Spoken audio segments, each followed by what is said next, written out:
ఎంత ఎదిగినా కూడా ఏ స్థానంలో ఉన్నప్పటికీ కూడా మనిషి చివరికి కోరుకునేది రెండు.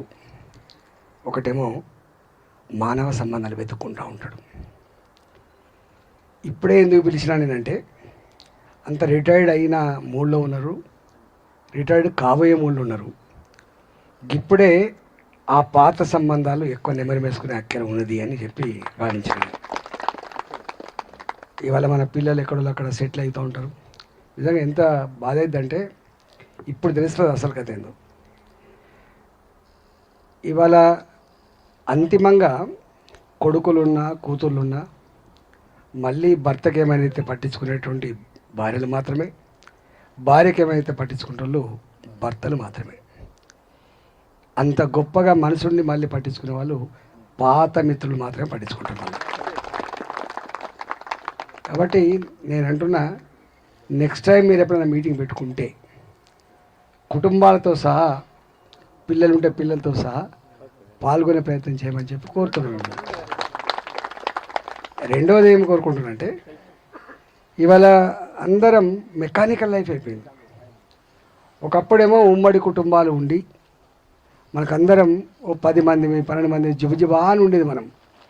కానీ వాళ్ళ దురదృష్టం ఏంటంటే ఒక కొడుకే ఉన్న కొడుకు వేరే దగ్గర బతికే పరిస్థితి వస్తుంది, ఒక కూతురే ఉన్న ఒక కూతురు దగ్గర బతికే పరిస్థితి లేదు.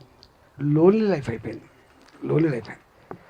మనిషి అనే వాడు సోషల్ ఎనిమల్ అని ఎంత చెప్పినప్పటికి కూడా ఇవాళ అది లేకుండా పోతాను. నేను చాలాసార్లు చెప్తుంటా, పెరిగింది సంపద, కానీ టెక్నాలజీ పెరగవచ్చు, సంపద పెరగవచ్చు, కానీ మనిషిలో ప్రశాంతత మాత్రం తగ్గిపోతుందని చెప్పి చాలాసార్లు చెప్తుంటాను నేను. ఇలా ఎవరిని కదిలించినా టెన్షన్ ఉంటుంది.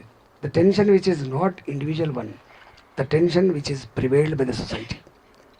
మానవ సంబంధాలన్నీ కూడా అది చెరిపేస్తూ ఇవాళ మనల్ని ఒక మరమనిషిలాగా తయారు చేసి సంబంధాలంటేనే అవసరాల సంబంధాలనే పరిస్థితి తీసుకొచ్చింది.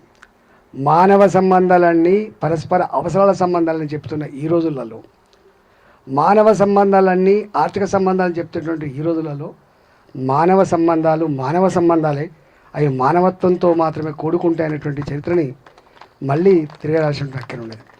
అందుకని అప్పుడప్పుడు ఓల్డ్ ఈజ్ గోల్డ్ అంటాను నేను.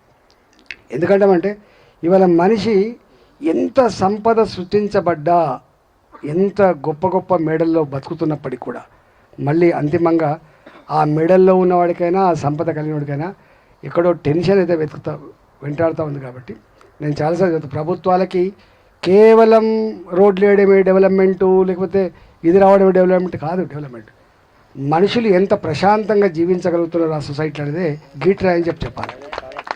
అది లేదు ఇవాళ మనుషులు మళ్ళీ దాన్ని వెతుక్కోవాల్సినటువంటి అక్కర ఉంటుందని నేను భావిస్తా ఉన్నా.